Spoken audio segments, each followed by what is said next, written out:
Olá, muito boa noite para todo mundo. Para conduzir a boiada, vencer a estrada e chegar no pé da mantiqueira no tempo de fazer a negociada da zebuzada na feira, a comitiva marchadeira do Terra Viva DBO na TV saiu da ramada na última madrugada da semana passada. E tendo vencido mais esta jornada, convido agora a companheirada para participar da nossa reunião novidadeira, que começa com a apresentação da prosa brideira do dia.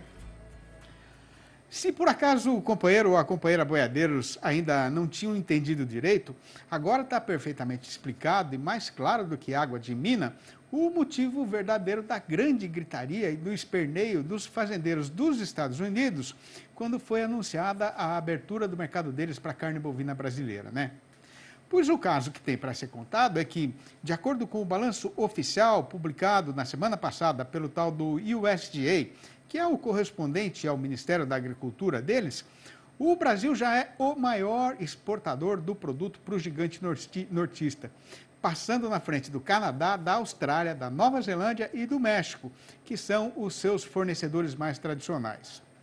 Conforme o relatório divulgado, em janeiro do ano presente, os norte-americanos já tinham comprado da gente 45.400 toneladas de carne, falando em equivalente carcaça. Aí, na soma dos 2 primeiros meses de 2022, o volume mandado daqui para lá chegou a 71 mil toneladas, o que já representa quase a metade do total desembarcado em todo o ano passado, que foi de 168 mil toneladas. E repare a amiga pecuarista que, juntando janeiro e fevereiro de 2021, a participação dos frigoríficos brasileiros neste riquíssimo mercado tinha ficado em 7%. Agora, este percentual deu um salto sensacional e passou para 25%, ou 1/4 de toda a carne bovina comprada pelos importadores da Norte América. Analisando a evolução deste comércio pelo lado brasileiro, logicamente que, por conta deste extraordinário crescimento, os Estados Unidos estão ficando cada vez mais importantes na relação dos nossos compradores estrangeiros, né? Isso ficou novamente comprovado com a publicação, também na semana passada, do balanço da Abrafrigo, a Associação Brasileira de Frigoríficos, a respeito das exportações do setor no ano atual. O caso foi que, no período de janeiro a março, o país norte-americano foi o segundo maior comprador do nosso produto, tendo sido destino de 69.799 toneladas, ficando atrás só da China. Pareando com os 3 primeiros meses do ano passado, o aumento foi de nada menos que 395%. Mesmo considerando que a derriçada geral do dólar em relação ao real pode diminuir a fome dos importadores nortistas, de certo que eles vão continuar comprando carne brasileira em quantidade. E isso quer dizer que não vai demorar para os fazendeiros locais começarem de novo com a choradeira, né? Se o companheiro está apurado no serviço, com mestiço e sem poder passar da porteira por causa da urgência da lida boiadeira, para não ficar apartado do que está acontecendo no mercado, o jeito é fazer uma lista de perguntas e mandar aqui para a nossa lida noticiarista para a gente responder na conversa com o analista. Olá pessoal, eu sou a Tânia Drogovic, eu sou tecnista e analista de mercado aqui da Scott Consultoria. E hoje eu vou falar sobre a relação de troca com a soja. As cotações da soja estão pressionadas no mercado interno, acompanhando aí a queda do dólar frente ao real e também a maior disponibilidade do grão no mercado interno devido ao bom ritmo das colheitas. Bom, atualmente a saca de soja está cotada em média em R$ 180,60 em São Paulo e sem o frete.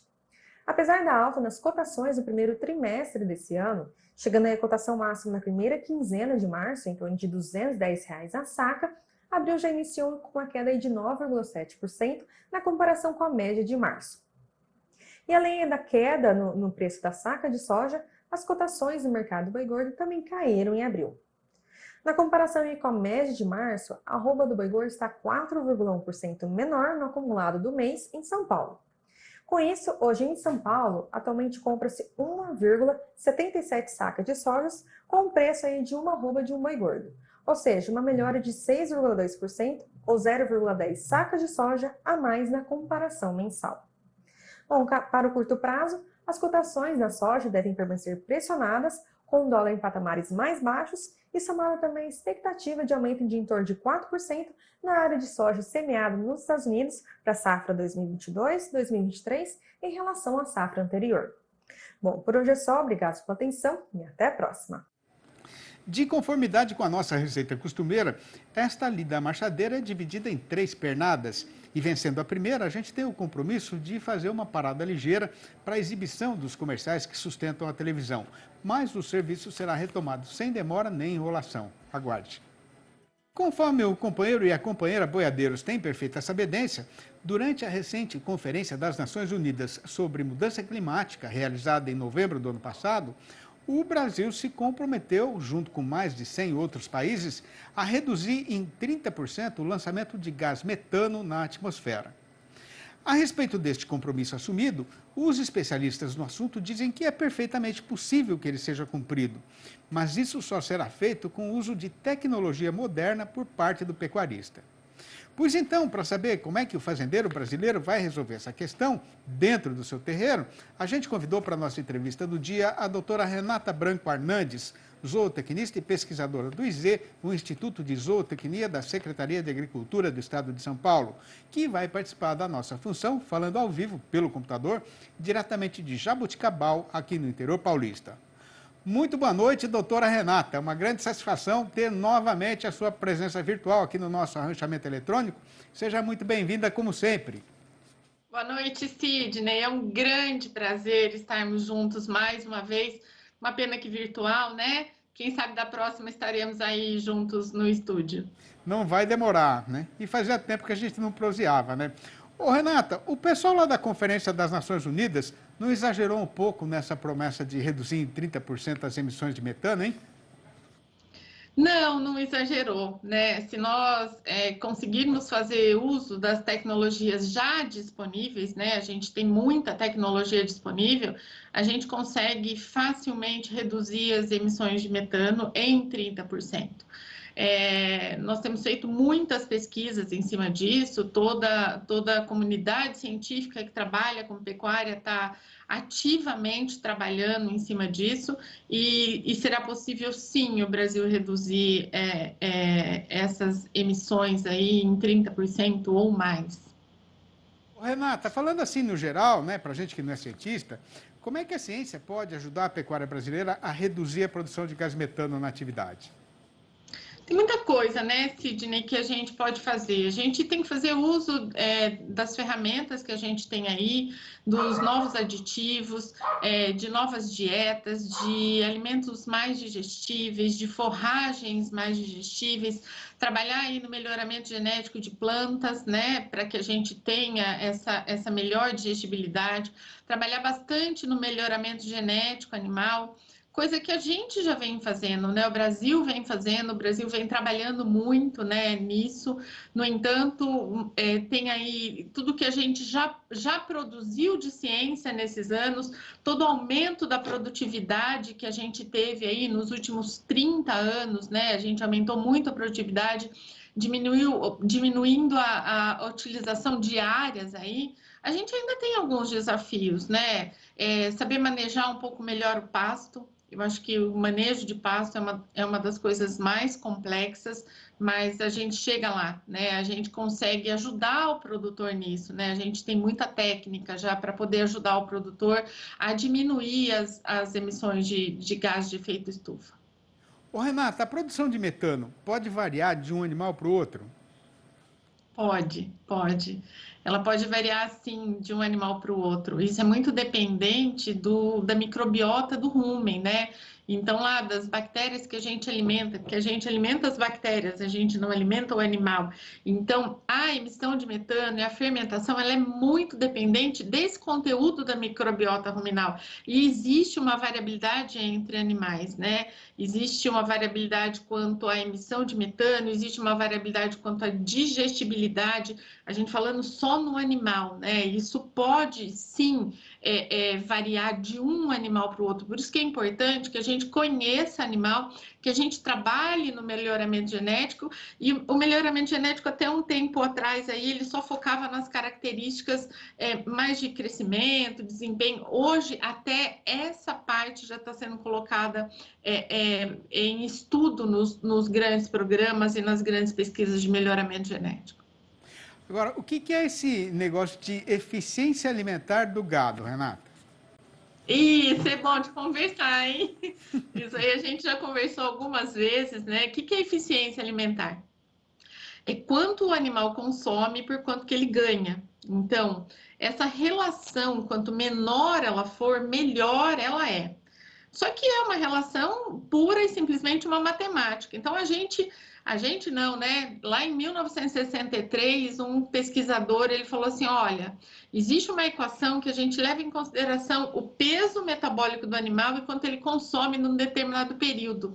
E aí ele tem um X lá que ele precisa consumir. Se ele consumir menos do que isso, ele é muito eficiente. Se ele consumir mais do que isso, ele é menos eficiente, né? Então a gente tem trabalhado na eficiência alimentar para que a gente produza mais carne, para que a gente produza mais leite, com menor consumo de alimentos, né?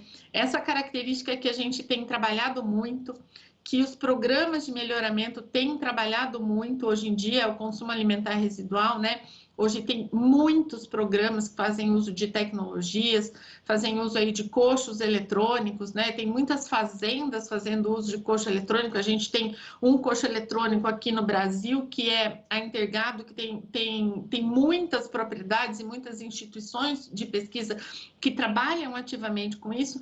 Isso mostra para a gente que o animal ele consegue consumir menos e ganhar a mesma coisa. E o bom disso é que existe uma herdabilidade moderada, né? Então a gente consegue trabalhar com essa característica dentro dos programas de melhoramento. Assim como as emissões de metano, a gente consegue trabalhar dentro dos programas de melhoramento. Agora, de que maneiras, né, a dieta que a gente dá para o gado pode ajudar na redução de gás metano produzido pelo rebanho? A dieta é o principal fator, né? Como eu falei para vocês, a gente alimenta as bactérias, então a gente tem que dar uma dieta condizente com a necessidade do animal e dietas mais digestíveis. A gente tem feito uso de muitas ferramentas aí para otimizar, que é o que a gente fala, otimizar a fermentação ruminal. Toda vez que a gente melhora essa fermentação ruminal, a gente consegue diminuir as emissões de metano. A gente muda lá as rotas de algumas bactérias e a gente consegue diminuir as emissões de metano. A gente diminuindo as emissões de metano, aquela energia que está lá dentro, aquela quantidade de carboidrato, mesmo de proteína que está lá dentro, ela vai ser direcionada para outra fonte, que é a fonte de produção de ácidos graxos, que é o principal combustível do ruminante. E aí a gente diminui a emissão de metano e a gente aumenta ganho. Então, a gente trabalhar com dietas melhores, a gente fazer uso de novos produtos, de novos aditivos, é muito importante para a gente conseguir atingir as diminuições das emissões aí, atingir o propósito que o Brasil tem que atingir. Renata, então, para a gente resumir essa prosa, né, e arrematar, quer dizer que dá para o pecuarista ganhar mais dinheiro fazendo esse investimento em tecnologia para diminuir a emissão de gás metano? Se ele não ganhar dinheiro, não tem sentido, né? A gente fala que sustentabilidade, ela é um tripé, né? Social, econômico, né? E ambiental. Então, o econômico, ele está muito intrínseco, então não tem sentido se ele não ganhar dinheiro. Então, toda vez que a gente faz uso de tecnologias, a gente faz uso aí do melhoramento genético, a gente faz uso tanto animal como vegetal, a gente faz uso de dietas melhores, a gente ajuda o pecuarista a abater animais mais pesados, tirar esses animais antes do pasto, melhorar aí as condições de parição, a gente vai dar uma dieta melhor até para aquelas fêmeas, né? A gente tem um problema grande ainda no Brasil de fêmeas, então a gente ajuda o pecuarista a ter uma taxa de desfrute melhor, né? Eu sempre falo que a gente tem que ter um pacote tecnológico, a gente tem que ver, como você me perguntou, a eficiência alimentar é importante, super importante, mas a eficiência do sistema é importante. Quando a gente trabalha na eficiência do sistema, não tem como não reduzir as emissões de metano e não tem como ser sustentável e principalmente na parte Muito bom. financeira. Uhum. Muito bom. Renata, muito obrigado mais uma vez pela sua participação. A gente está sempre de porteira aberta aqui para as novidades e para os trabalhos excelentes que vocês fazem aí no IZ em prol aí da pecuária brasileira. Um abraço e até a próxima. Eu que agradeço. Um abraço. Com o monjolinho na beira do corguinho batendo sem descanso, desde cedinho, 6 sacos de arroz já estão descascados e outros 6 ainda estão esperando a vez de serem pilados. Sendo assim, a gente faz aqui uma parada ligeira e na parte derradeira do serviço combinado, o assunto que por nós será tratado aqui é a situação do boi gordo e da sua cotação, que tem hoje a seguinte manchete anunciadeira. Enquanto o consumidor brasileiro continua vasqueiro e alongado do mercado, o setor exportador até ensaiou uma recuperação, mas assim mesmo a arroba não reagiu e em todo o Brasil o carretão está embicado na descida do estradão. Não vai demorar nada para a gente voltar, aguarde. Tendo a perfeita noção de que para nós a hora não é plenamente confortável e a nossa trincheira boiadeira ainda está numa posição desfavorável por causa da recente mudança de estação, a gente faz agora a verificação do que aconteceu de modificação no mercado do boi gordo e na sua cotação.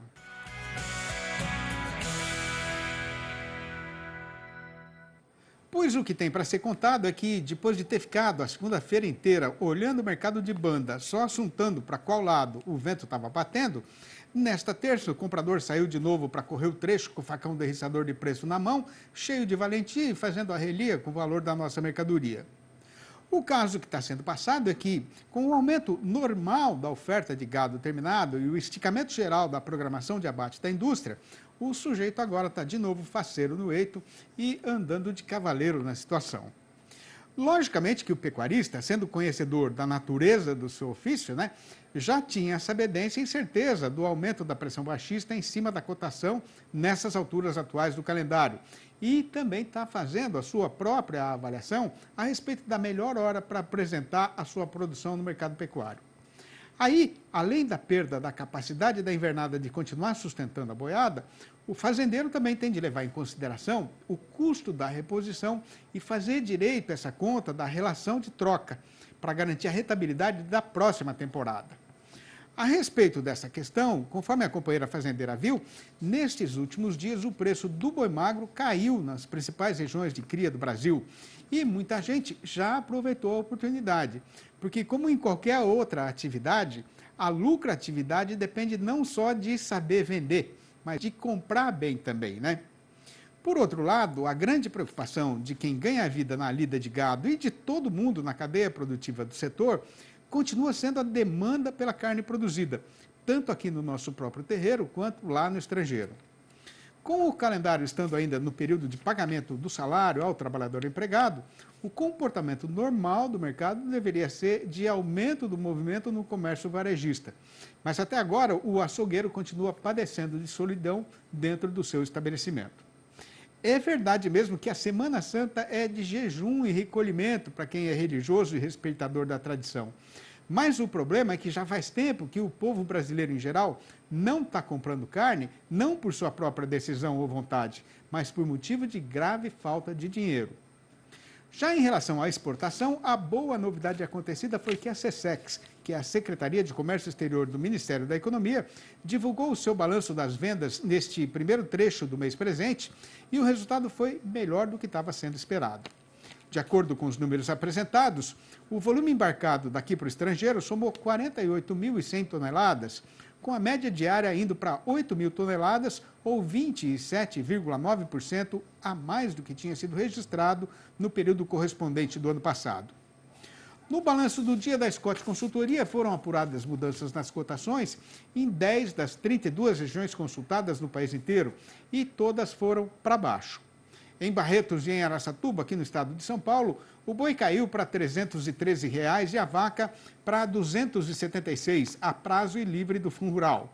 No sudeste da Rondônia, o macho não vale mais do que R$ 271 e a fêmea do que R$ 259.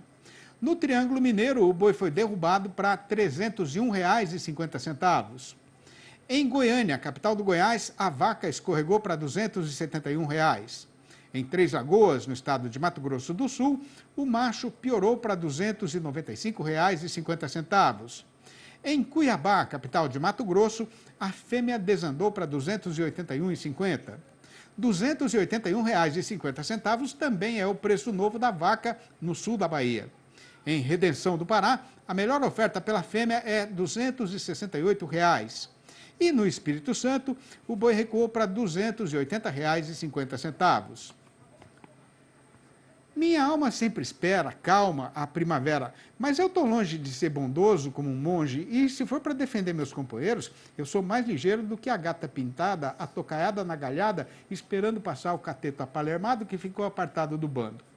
A lida que eu escolhi nesta vida foi correchão nesse sertão, tocando viola e boiada, pelejando contra a injustiça que campeia nessas aldeias. E na minha jornada, o que mais atiça o meu coração é a paixão, jamais a cobiça. Estas trovinhas que a gente recita aqui todo dia no fechamento da função, que eu escrevi na intenção de fazer a louvação da nossa verdadeira cultura sertaneja brasileira, estão publicadas no meu livro mais recente, O Versinhos de Caipira Inteiros 4, que já está correndo o trecho levado pela mão dos companheiros boiadeiros, canturinos e violeiros ou não. E quem quiser saber como fazer para comprar um exemplar ou logo os 4 da coleção inteira, pode ligar diretamente para o meu telefone celular, que é o 11 98 224 1807, ou mandar um e-mail para sidneymascio@uol.com.br, ou ainda achar meu nome lá no Facebook. E já descansada por ter conseguido cumprir a jornada na forma e no tempo em que ela foi tratada, a comitiva do Terra Viva DBO na TV faz questão de agradecer ao povo desse sertão a atenção e a acolhida. E faz aqui a despedida, deixando já prometida a nossa volta para amanhã, às 6h30 da manhã e às 7h25 da noite. Um abraço para todo mundo e até mais ver então.